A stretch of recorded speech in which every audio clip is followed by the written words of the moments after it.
Hello, everyone. It is a beautiful day to dive into something new. I am happy you are here. Let us get ready. Imagine waking up and finding that the world does not understand you. Imagine having big ideas, deep thoughts, and a mind that never stops.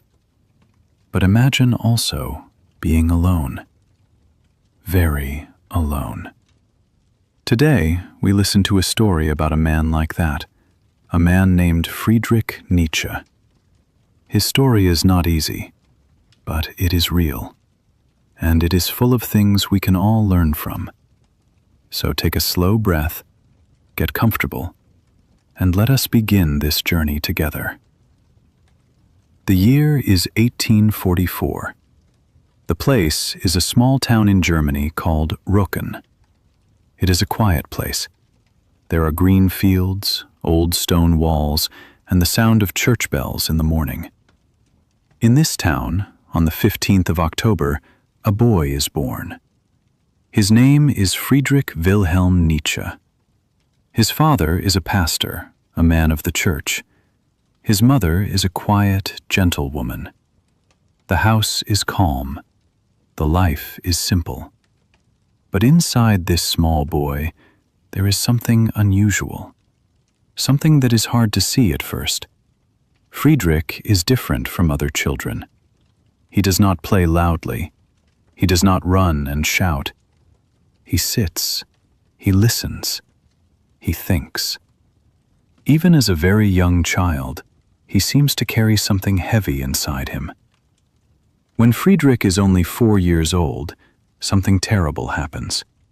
His father becomes very sick and dies. The family is left without its leader. Friedrich, his mother, and his younger sister Elizabeth move to a new city, to Naumburg. Everything changes. The quiet house in Röcken is gone, and a young boy must grow up without his father. You might wonder, what does a child do with that kind of pain? For Friedrich, the answer was simple. He turned to books. Friedrich was a very good student. This was clear from the beginning of his school years. He was serious, careful, and always curious. He loved music. He loved poetry. And he loved to ask questions that most people never thought about. When he was 14 years old, he received a great opportunity.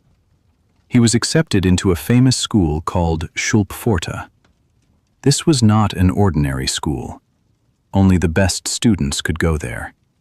It was strict, disciplined, and full of serious learning. For Friedrich, it was both exciting and difficult. He worked very hard. He studied Latin, Greek, and history. He read the great writers of the past, and slowly, his mind began to grow in ways that surprised even his teachers. But there was something else happening too. Even in this school, surrounded by other young people, Friedrich felt alone. He had a few friends, but he did not feel truly understood. His ideas were already becoming unusual. He did not simply accept what he was taught. He questioned it. He pushed against it. He asked, "Why do we believe this? Is this really true?" This habit of questioning would follow him for the rest of his life. And one day, it would lead him to write some of the most powerful and difficult ideas in all of human history. But that day was still far away. For now, Friedrich was just a young man in a school uniform, sitting by a window, reading and thinking and wondering about the world. After school, Friedrich went to university, first to Bonn, then to Leipzig. He studied language and ancient texts. He was brilliant. His professors noticed him quickly. But the most important thing that happened at university was not in a classroom. One day, in a small bookshop in Leipzig, Friedrich picked up a book. The book was called The World as Will and Representation. It was written by a philosopher named Arthur Schopenhauer. Friedrich began to read, and he could not stop. Schopenhauer's ideas were dark and honest. He believed that life was mostly suffering, that the world was not kind, that humans were driven by forces they could not control. For most people, these ideas would feel frightening. But for Friedrich, they felt like truth. He felt, for the first time, that someone understood how he saw the world. He read the entire book in 2 weeks. He barely slept. He barely ate. He just read. This discovery was a turning point. It opened a door in Friedrich's mind that would never close again. Around the same time, Friedrich discovered the music of Richard Wagner. Wagner was a famous German composer. His music was big, dramatic, and full of emotion. Friedrich heard it and was deeply moved. He later met Wagner in person, and the two became close friends. For a short time, Friedrich felt less alone. He had found ideas that spoke to him, and a person who seemed to understand him. But as we will see, even these connections would not last. At the age of 24, something extraordinary happened. Friedrich Nietzsche was offered a job as a professor of classical languages at the University of Basel in Switzerland. This was almost unbelievable. He had not even finished his doctoral degree. But his professors believed in him so strongly that they recommended him anyway. The university gave him the position. He was one of the youngest professors in the history of that institution. On the outside, this looked like great success. A young man, respected, teaching at a fine university. But on the inside, Friedrich was struggling. His health was not good. He suffered from terrible headaches that could last for days. His eyes were very weak, and reading and writing caused him great pain. Despite all of this, he kept working. He kept thinking. He kept writing. In 1872, he published his first book called The Birth of Tragedy. In this book, he wrote about ancient Greek culture and about how art and music give meaning to a difficult life. He dedicated the book to his friend Richard Wagner. But the response was not kind. Many scholars criticized the book. They said it was not serious academic work. Friedrich was hurt. He had worked so hard, and now people were dismissing his ideas. But he did not stop. He continued teaching. He continued writing, and through the pain, physical and emotional, something stronger was beginning to form inside him. As the years passed, something began to change in Friedrich's relationship with Richard Wagner. At first, they had been close. Friedrich admired Wagner deeply. But slowly, he began to see things differently. He felt that Wagner's art was becoming too dramatic, too religious, too focused on easy emotions rather than real truth. He also disagreed with Wagner's growing nationalism and anti-Semitism. For Friedrich, these things were wrong. They went against his ideas of freedom and honest thinking. The friendship ended. It was painful. And with it, a chapter of Friedrich's life closed. His health was also becoming worse. In 1879, Friedrich resigned from his position at the university. He was only 34 years old. His head pain was so severe that he could barely function on some days. He left Basel and began a period of wandering. For the next 10 years, Friedrich Nietzsche lived without a fixed home. He moved between cities, staying in small rooms in Switzerland, Italy, and France. He was often alone. He had very little money. He lived simply and quietly. But during this time, something remarkable happened. Free from the pressures of university life, free from social obligations, Friedrich began to write with a new kind of power and freedom. This period of wandering, of isolation and pain, became the most creative time of his life. His greatest ideas were born not in comfort, but in loneliness. During his years of wandering, Friedrich Nietzsche wrote book after book. Each one was different. Each one pushed further into difficult and honest territory. In 1882, he published a book called The Gay Science. In this book, he wrote one of his most famous ideas. He wrote that God is dead. These 3 words shocked many people. But Friedrich was not celebrating. He was not being cruel. He was describing what he saw happening in modern society. He believed that people were losing their old beliefs, their old foundations, without finding new ones. And he felt that this was dangerous. He was warning the world. He asked, if we no longer believe in the old values, what do we believe in now? Who will guide us? These were not angry questions. They were honest and frightened questions.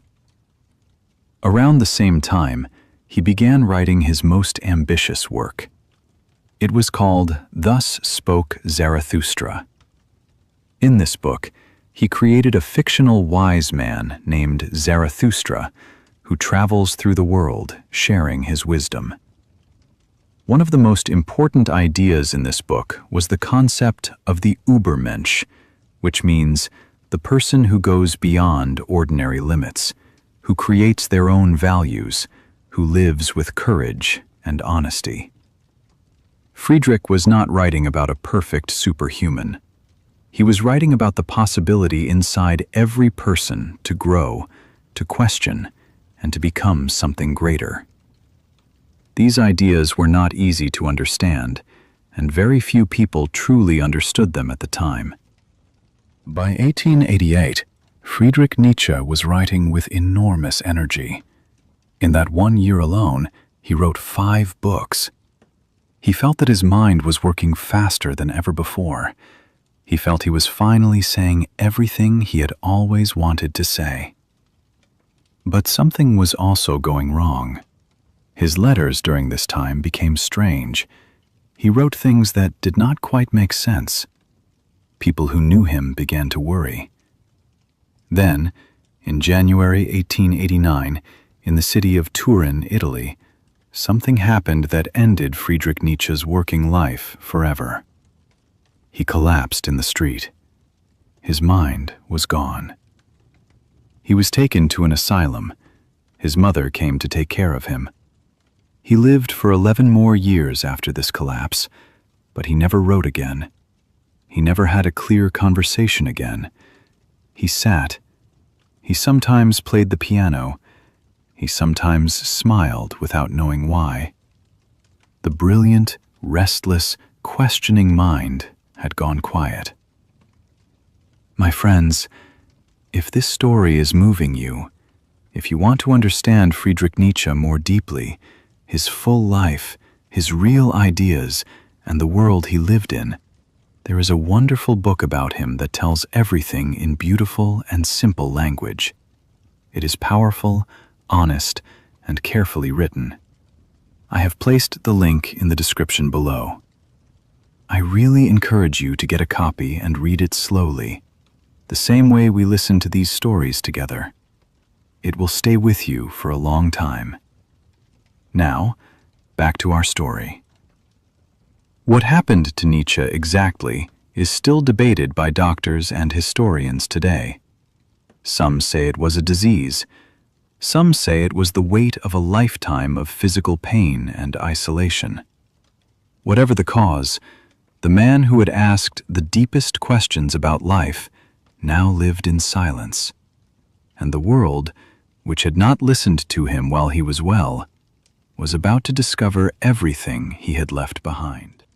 Friedrich Nietzsche died on the 25th of August, 1900. He was 55 years old. During his lifetime, he was not famous. Very few people read his books. Very few people understood what he was trying to say. But after his death, everything changed. His ideas spread across the world. Philosophers, artists, writers, and thinkers began to read him. They argued about his words. They were inspired by them. They were challenged by them. His ideas about values, about truth, about the courage to question everything became part of the foundation of modern thought. It is important to say something clearly here. Nietzsche's ideas were later misused by people with terrible intentions, including those connected to fascism and hatred. But this was not what Friedrich intended. He had written against nationalism. He had written against anti-Semitism. He had written in favor of individual freedom and honest thought.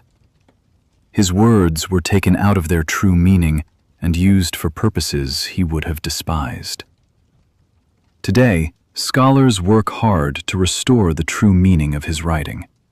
And when you read him carefully, what you find is not a voice of hatred. You find a voice of deep, painful honesty. A man who looked at the world and refused to look away. So what can we take from the story of Friedrich Nietzsche? What can this lonely, brilliant, suffering man teach us today? Perhaps the first lesson is about courage. It takes courage to think differently. It takes courage to question things that everyone around you accepts without thinking. Friedrich paid a very high price for that courage. He lost friendships. He lost his health. He lost his position. And in the end, he lost his mind.